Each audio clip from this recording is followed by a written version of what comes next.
Hello viewers, this is me Priya and it's a pleasure to welcome you all to an all-new season of your favorite show Zconnect. Yup, you heard that right. The last season was full of exceptional stories, adventures and experiences, but the one thing that was constant throughout was your unwavering love and support.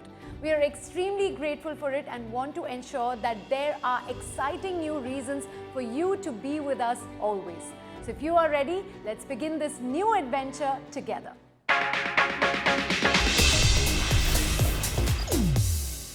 Sujith, an athlete of determination in Dubai, has etched his name in the Guinness World Records after creating the largest individual GPS drawing of a wheelchair.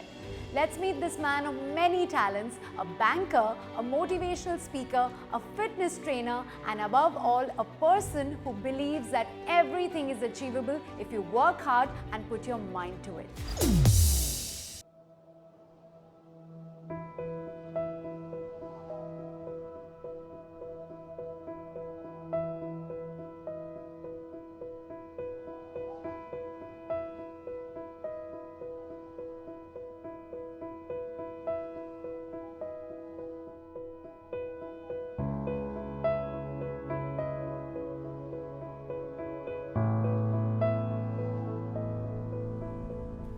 Hello Sujith. Hi Priya. Such a pleasure to have you back on Zconnect with us. Yes. It was some few years back that we met, probably pre-pandemic. Yes. And you told us about your journey, your story. I want to know what you're up to these days. Well, that time we were talking about I think we were talking about my passion and my profession together. Well, a lot has changed after that, and as you know, I have been really working hard towards a certain goal from 2021 onwards. And I finally achieved it, and that is nothing but the Guinness World Record. That is brilliant. Congratulations so on much. being a Guinness World Record holder. But we'll come to that in just a bit. So you have a day job now as Right. well. I still have the same day job. What So I do you work in do? a bank, Emirates NBD, and I work in the treasury back office. Okay. So that's like my 9 to 5. Yeah, 9 to 5, which you've been doing always. And you were always into fitness and always, you know, the last time I remember we met at a gym and And something's changed after that. Now I'm a personal trainer. So I'm the first person of determination in the UAE who's in a wheelchair to be a personal trainer. just by looking at you itself, it must be enough motivation for them, right? And Yeah, then they yeah. must be thinking, yeah, he can do it. We can, of course, we can really like push ourselves. They hate me, they love me before the time they start training. After that, they're like, dude, please stop. But it's a good. Are you that strict? No, I mean, I love results. I know they want results. And how do we say it? If anything, if it was easy, everyone would have it. Yes. So it's not easy, right? So you got to take that path. True. Okay, now let's come to the Guinness World Record. Tell me what this record is all about and how did you achieve? Okay, so what the record is all about, the title is the largest GPS drawing by an individual in a wheelchair. So CID2, if you see the record, CID2 means that's a term for people of determination in the code language of it, right? Right. So there are bigger logos in the world and a lot of people have confusion on this. So I have a lot in my Instagram, like 1,000 messages. Like, no, this is not the largest GPS drawing. We have seen a bigger one. So yes, there are bigger GPS drawings, but by a person in a wheelchair, this is the biggest one. The biggest. Right? So that's the title of the record, the largest GPS drawing. What I did is basically, I had a tracker on my hand. Right. And I started the tracker as soon as I started wheeling. So once I started wheeling, wherever I would wheel, the tracker would create that path. So I designed a path around Burj Khalifa, Financial Center, Zabil Palace and downtown, that when I wheel in a certain route, like this would be my first route, second route, and when I come back and when I finish the route, I would stop the tracker. That image that is saved now of my travel, when I converted it into Google Earth and I portray in Google Earth the route I went through, that shape that I went through will look like a shape of a wheelchair. Wow. So I created the logo of a wheelchair in a wheelchair, and the distance is 8.71 kilometers and the time took to complete it was 1 hour 25 minutes. Superb. So that is the record.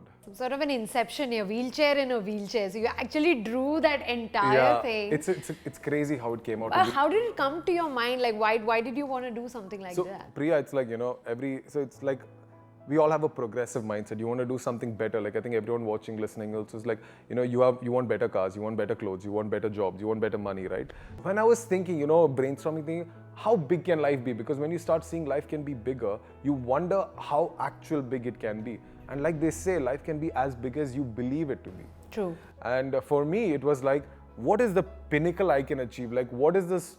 Forget the stardom level. I'm talking about the legendary level of something I can achieve. Because there are legends today among us. There are people who we look up to and we're like, wow, man, that is not a human being. That's an alien. Or that is like a god-like figure. You know what I'm saying, right? And I was like, man, what is the highest I can achieve? Me being nothing and just being in Dubai. I mean, I know I'm inspiring people, but what can I do? I'm like, man, Guinness World is an exceptional thing. Like, how many people dream of that, right? So I'm like, why not dream of that? And I used to practice something like visual thinking, manifestation. So there are certain things I believe when I tell it out with an intention, a certain level of intention in my heart, I believe, I'm not more than believe, I hope that it comes back to me. Universe works its way to bring it to you. Right. And believe it or not, like then life just went on, it was just going on. 2021 December, I get a DM in my Instagram from the senior PR manager of Guinness World Records. Are you serious? Yes. And he came out of the blue. Just came out of the blue. And I'm like, he's like, I'm following your post and your content and I love it. I just want to know one thing. Are you interested in breaking a Guinness World Record?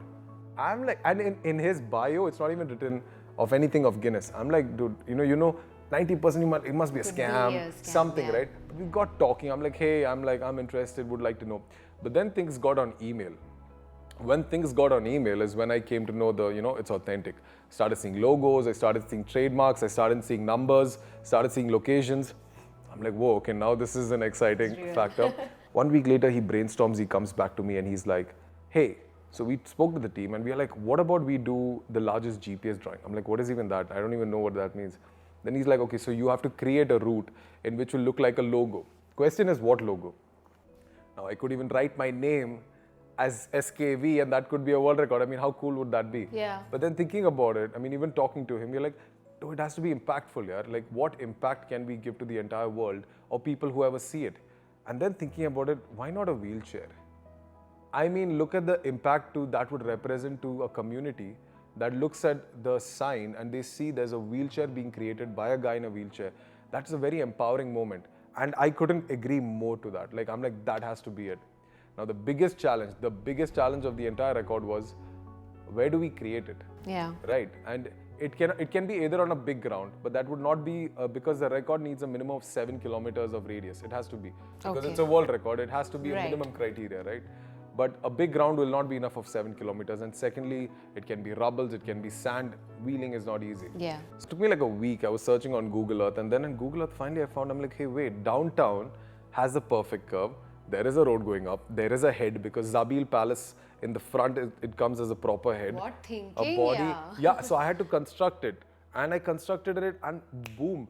And it represented, like I would say 99.9% looks like a wheelchair. And then how did it come together? Was there help from the authorities that you got? So this happened, we kept a lot of planning on. September didn't happen last year 2022 September because of the heat and everything.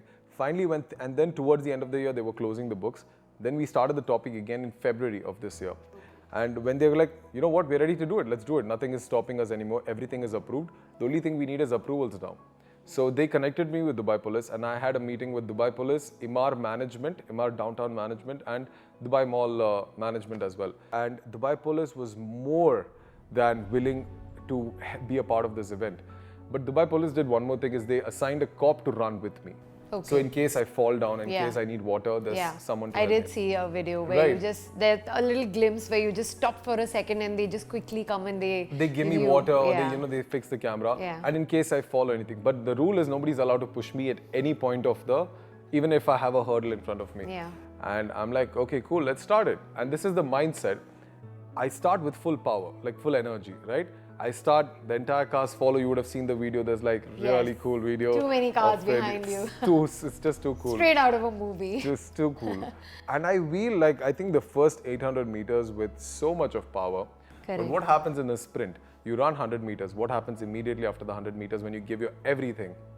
You crash, right? Crash. So after the 800 meters, that same thing happened. And I'm like that's when it really hits you. Like when every single part of your muscles are hurting and it's not easy. And I stopped. I think I stopped after a kilometer and everyone came out. They're like, what happened? I'm like, no, I'm just resting. Because of the speed I started with, right? Then what happened to him suddenly? And then that's when reality hit me. And I tell myself, Sujith, and I'm literally like this. I remember I was like that, there's a water in my hand, and I'm looking at everyone like, left and right, and there's so much of blue lights, and there are people, and the studio and the camera team is in front. That's when I tell myself, you know what? It's a world record happening. It's once in your lifetime. You're never going to get this opportunity. There are 10 convoy cars behind you. There are drones in there. Downtown is shut for this world record. You're never going to get this again. Use every single cell in your body to push yourself. From then on, Priya, from that 1 kilometer, from that rest 7.5 kilometer was only pushed by pure willpower. And you didn't stop at all in between. After that, I only had one more break under Dubai Mall. After I finished, I think 5.5 kilometers. Ooh, and the total journey was for? 8.71 kilometers. And how long did it take you? 1 hour 25 minutes. 1 hour 25 minutes. Wow, just wheeling all just throughout. Wheeling all the way. Took a lot of strength, and you must be thanking your stars that you've been working out and focusing so much on your fitness and strength building. Right. All of these. It just paid off. Yeah, it just paid off for all the right reasons. And my sister was there, my brother-in-law was there at the finish line. So no one was allowed to run with us. And then we finished. And the last 200, 300 meters of the stretch, that's the most toughest because everything in your body is just screaming, just stop. Stop. And everyone is even telling me, Sujith, it's not a time-bound race. Yeah. Like even the cops and the camera guys who are running with me or just in the buggy. It's not a time-bound race. You can so go stop, easy. Finally, I see Burj Khalifa and I was screaming, where is Burj Khalifa? Because I know that is a finishing line. And when I see Burj Khalifa and I see the footpath over there, and I know that is my starting and my ending point because that's when completing the circle of the wheelchair. And I feel everything I have, and I just touch the floor after I finish. And I put my hand on my head and I look up and I'm like, thank you, God. Like I was, like, I remember, if you want to know my level, how dead I was, my sister was on the right. I wanted to hug my sister right after I finished it. This is honestly what happened. I look, thank God. Now what I want to do is, I want to do this to her. Like, come here so I can hug you. This is what happens. Oh. I fall. It's all your energy. It was I gave everything I had. I can honestly say for the first time in my life, I gave it every single thing I had. Yeah. For that race. You're just like, you deserve this title. It's just so yours. We are so very proud of you, Sujith. Thank you for sharing your story with us. Thank you. But keep going and wish you all the more success in future. Thank you so much, Priya. Thank you. Time for a quick break. I'll see you in a bit. Stay with us.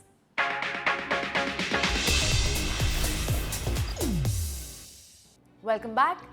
Cabsat was back to the city with its 29th edition recently. It is one of the flagship events for the broadcast, satellite, content creation, production and entertainment industries in the Middle East, Africa and South Asia regions. The event was held at Dubai World Trade Center, attracting more than 14,000 visitors, speakers and exhibitors from around 120 countries. Let's take a look.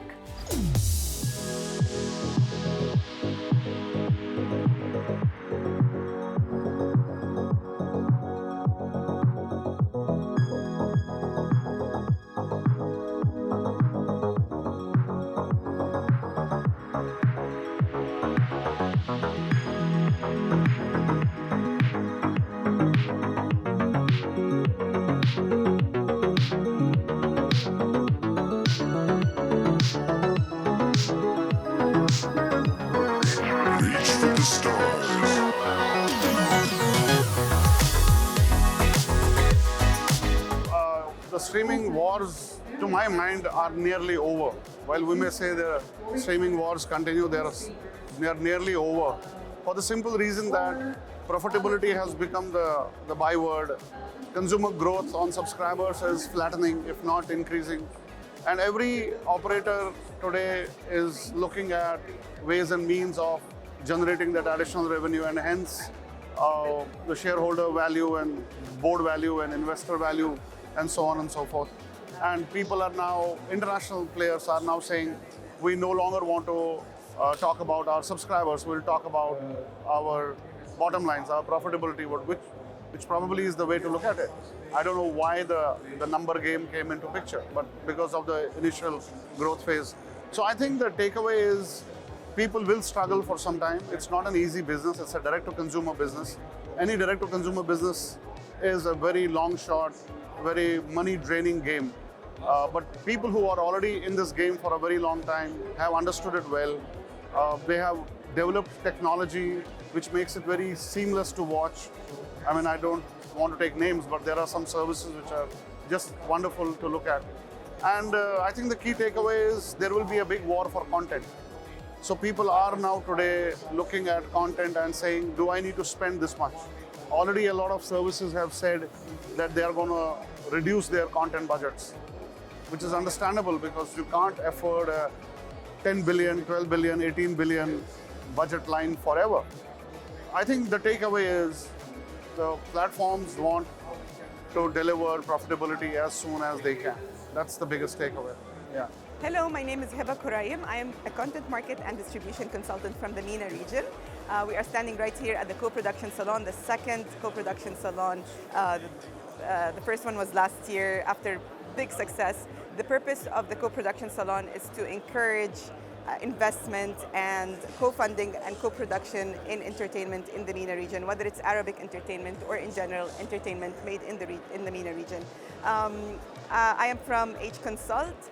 What we do is we encourage collaborations in content, and we are here hosting some of the region's biggest production houses and also the biggest platforms and TV networks. You'll see all the logos behind me that were in attendance today, and today in Cabsat we also covered some panels. One of them was about Ramadan series being a $0.5 billion industry. And also today we had a panel discussion about co-productions and co-funding and content rights sharing in general in the MENA region. It was very, very interesting to hear the wonderful speakers that we had during these panel sessions. The thing to note is that the panelists that we had on the speaking about this subject, actually they represent the MENA region's most influential entities that are able to influence decisions in collaborations and in content rights sharing and funding as well, which is a very important topic when it comes to content because content is very expensive. So we discussed different things like how business models are changing, how is it affecting producers and distributors, and also the entities that fund content in the MENA region. And thank you so much for having me, and I hope you enjoyed the talk today. With a titanium rod in his spine, he was battered but never broken. I will share the story of a man who made our country proud after this teeny-weeny break. Stay connected.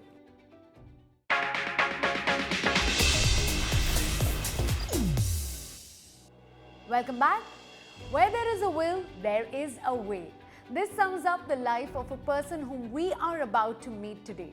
Abhilash Tomy, the veteran of the Indian military who sailed all 3 navigable oceans on a boat, Bayanat, carried out countless tinkering repairs on his ride to complete a circumnavigation in a race like no other, the retro-themed Golden Globe race. He's made all us Indians proud with this colossal achievement. And without wasting much time, let's meet this man right away.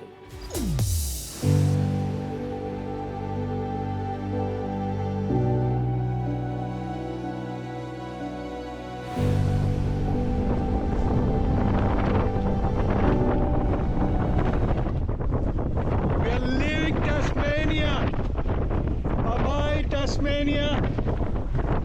It's a bit of a mess, chaos, inside, outside, everywhere. But that's what happens in small boats like these when you go around the world. There is so much that you need to take. There is nothing you can throw away. 7 months is a long time. You got to carry so much, so much.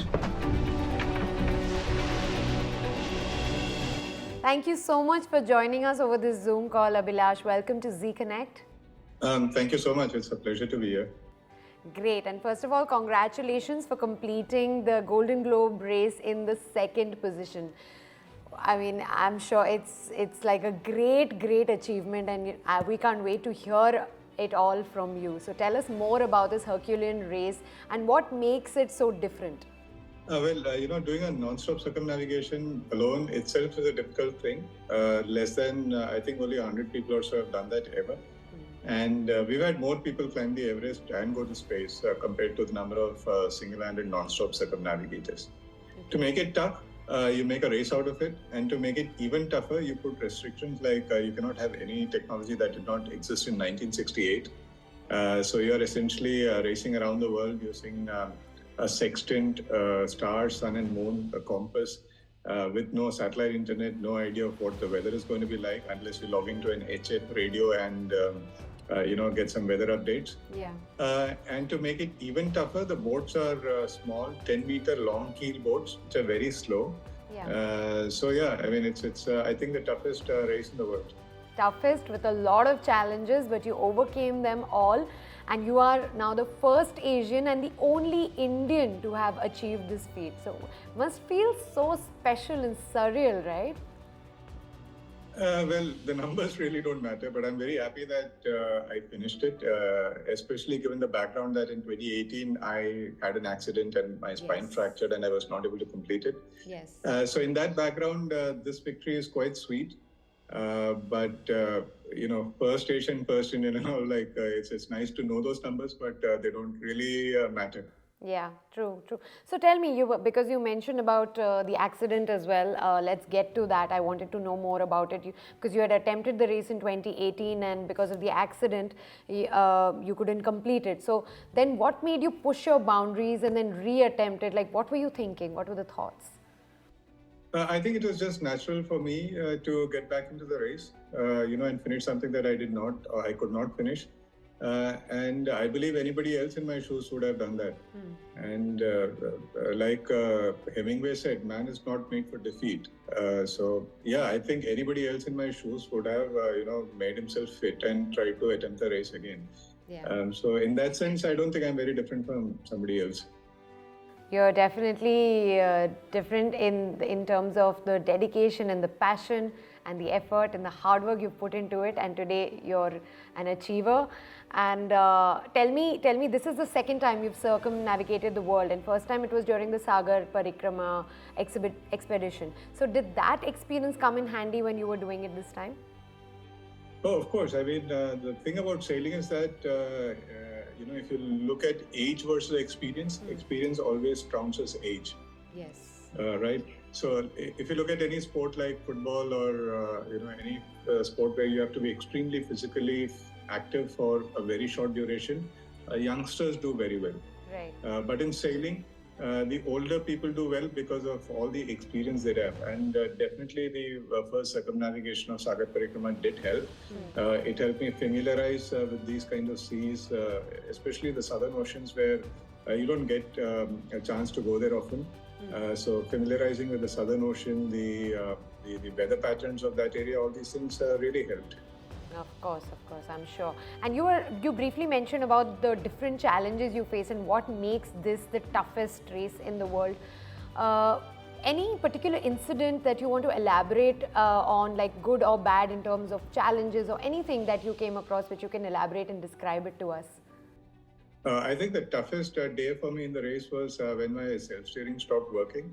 I was close to the southern tip of Chile with the wind blowing me onto the shore. And the seabed was rising from 4,000 meters to roughly 100 meters in a very short distance. So the waves were expected to be very steep. Yeah. No lighthouses in the islands there. Night was falling. And the race organizers, in fact, called the MRCC, which is a Rescue Coordination Center, and told them that there is a small boat with no self-steering, man alone, on a lee shore, trying to round Cape Horn at night. And it was quite chaotic. But I finally managed to find a solution. I chopped some wood and made a spare. That didn't work. And finally, I removed parts of my anchor and fitted it to the self-steering, and that somehow worked. So, yeah, I think that would have been probably the toughest day of this journey. Wow, my God. Tell me, when you completed the race, who was there to welcome you, and what were some of the reactions and responses that you got at the time? A lot of people were there. I had sponsors, I had family, my brother, his wife, and their newborn baby was there. We had the Indian embassy representatives, the defense attaché and the deputy ambassador were there. Yeah. The mayor of La Sable d'Olonne, Yeah. race organizers, a lot of friends, lot of French people from La Sable d'Olonne. There are a lot of people to welcome me. Wonderful. And now that you have a song on the story as well, because of music director Sajid, who is so inspired by your story that he's created a song. Tell us more about that. Well, that's I think that was a very huge, unbelievable welcome when I came back to India. And Sajid, he tells me that one of his friends told him about this race and what I did. And he says that he was so inspired that he stayed up all night and composed this song in one night. Wow. And of course, the finishing touches took time, but I think it is incredibly a very nice feeling to be acknowledged by Bollywood, and that too in this manner. And Sajid has done a wonderful song, a wonderful job. He has made a very hummable tune, and watching the video makes me want to go back to the sea again. What is the song called? Mera Bharat Mahan. Mera Bharat Mahan. And tell us you've reached the song level now. I'm sure there will be more because the journey and the story is so impeccable. It's incredible what you have done. So do you see something in the pipeline coming up, either a book or a movie on your story? Well, book definitely yes, because I can write a book. Okay. I know that I cannot make a movie, so I'll have to wait for some offers and see how that goes. So, any message that you would like to give out to those people who want to learn from you, who want to step in your shoes? Never give up. Keep trying, and one day you will succeed. Great. We wish you all the very best for that. Thank you so much for talking to us, and your journey is very, very inspiring, and may you achieve more and more success in future. Thank you so much, Abhilash. Thank you so much. I hope you all enjoyed today's episode, and once again I want to thank you for all the love that we keep getting from you season after season.